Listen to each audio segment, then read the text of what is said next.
Skip, these are unusual times for football and unusual times for life. People are finding it tough, and I know the football club and the council are very much behind the food bank help for people in the town, and I know the lads are keen to get involved and have got involved. Yeah, it's strange times, difficult times for people with work and families. I think hopefully the club are behind people in the community, and the players definitely are, and I'm sure people do as much to help out as possible. In practical terms, Ben, the lads have had a whip round. It's been short notice. You've only been training a few days this week, and it's put cash in the hands of the community to buy and stock that shop. And in the short term, that's a great thing that you boys have done. Yeah, for sure. We wanted to do our little bit to help out. We had a scramble around yesterday to try and find as much as we could for the shop, and like I say, we know it's going to be difficult times for people in the community with regards to work and income and things, and hopefully the shop will be able to provide some sort of comfort, I guess, and some essentials that they'll need.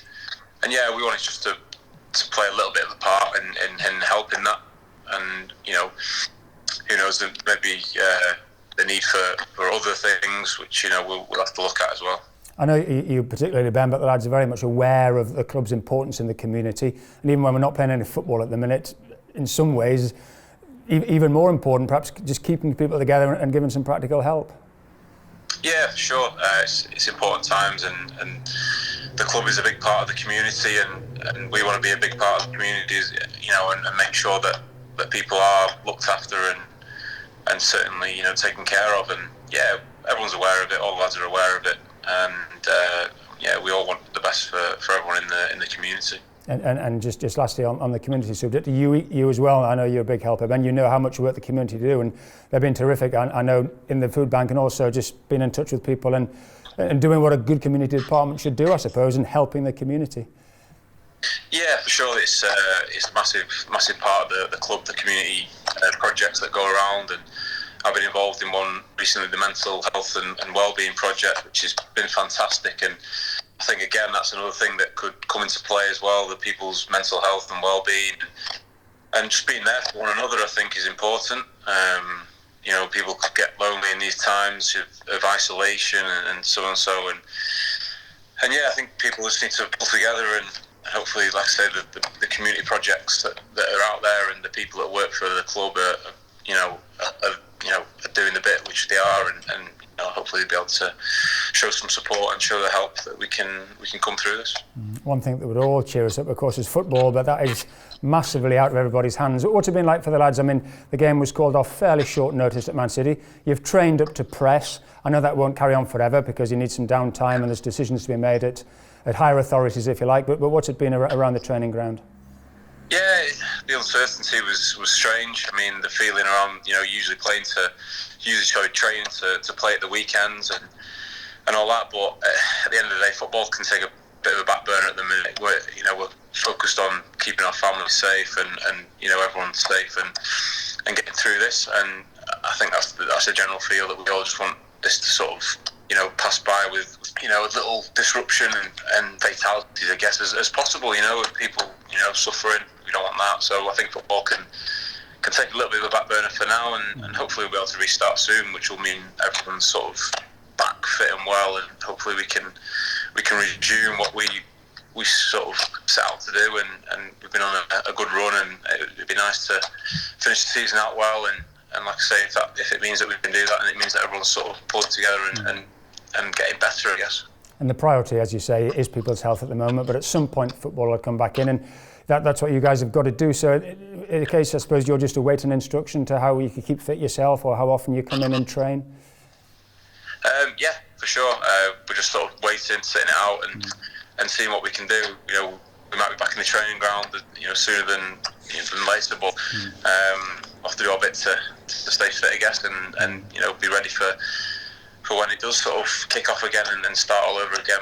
I know you've been working this week anyway with all the lads, and we wish you well, Ben, and say thanks to them all for their contribution, and we'll stay in touch even though we haven't seen you for a while and we may not see you in the flesh for quite a while yet. Yeah, of course, no problem. Thanks very much. Cheers, Skip.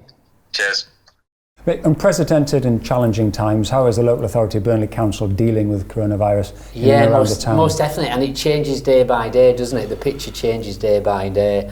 I think some sort of key areas where we're working on is one around trying to maintain our services for our local residents. We know that we will lose some staff to the coronavirus, but how we work differently to try and maintain services. And then another key area is working with the football club and the community trust and Calico, the county council, the faith sector, the community sector, to come together to make sure that residents, if they need help and support, will have a single point of contact, and that single point of contact will be able to do a triage service, understand what services and support they need, and will then point them or direct them to the relevant agencies who can support them. And that could be anything. I mean, a classic example of one of the things we've been talking about with Neil is around the food bank.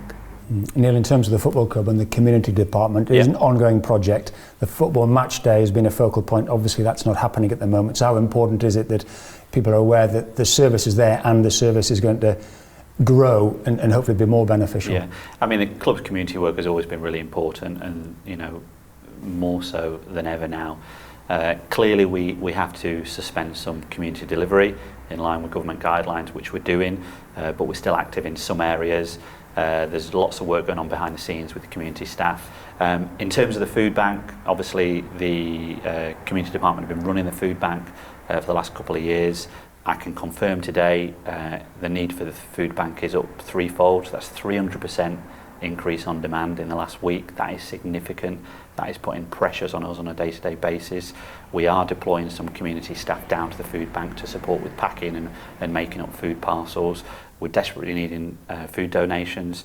Clearly, with the lack of match days here now, we're not going to get those food donations coming through via the Burnley supporter groups that led that process. And we also need donations. You know, the players, as I'm sure Ben touched on in his piece, the players have had a whip around and come up with a donation. As a football club, we will match that, but we need everyone to get behind and support. So donate food or make a cash donation would be brilliant in a bid to support the town's food bank and help the most vulnerable in our town, which I think is going to be key for both ourselves and the council, and we're right behind Mick and his team, and we'll give everybody the support we can. And in practical terms, that is the shop in the centre of town, right in the centre of town. That's where people should go and take their... Absolutely. So Charter Walk, it's above New Look. The food bank itself is only open to food bank users that have been referred in to us. So clearly there needs to be an opportunity for them to enter the food bank and collect their food parcels. We have got social distancing in place with the staff, and that's clearly instructed to them. So there is no close proximity contact for a prolonged period of time. So I think we're okay from that point of view. In terms of members of the public donating food, there will be the food donation wheelie bins that we utilise on a match day parked outside of the food bank. So if anyone is in Charter Walk or wants to pop into town and make a physical donation of food, they can do so, and those food bank bins will be left outside there for people to make those donations. Likewise, if people want to make a cash donation, that's very easy. You just go on the Just Giving page, which will be out via Club Comms at some point very shortly. Presumably, as you say, you will lead as an authority, but you hope the people of the town will help the people of the town. I mean, another area that I think we'll be looking at as we go forward over the sort of coming days and weeks is there's the food bank, but also we probably look maybe for volunteers or organisations that will come and maybe do deliveries as well, because not everyone can come out, or there may not have family who can come out, so we need to look at that broader provision as well. So it's how we all work together, and we're still developing some of that. And that's it for himself, Neil. In many ways, as a Premier League club, this is the focal point of the town, isn't it? It always has been a strong leader for the town, the football club, and I guess that will continue even though we're not kicking a ball. Yeah, absolutely. You know, football is clearly intrinsically important to the football club at our core business, but this football club is much more than just what happens on a Saturday afternoon. Yes, that's important, and yes, our lives revolve around that to an extent, but we're a community football club and we're here to help, and we've done that over the last 5 or 6 years and really put the community department on the map nationally and internationally, and I think now we have the infrastructure to play our part and support, and I just want local people, stakeholders, club corporate partners to just get behind and help and work with us in any way they can.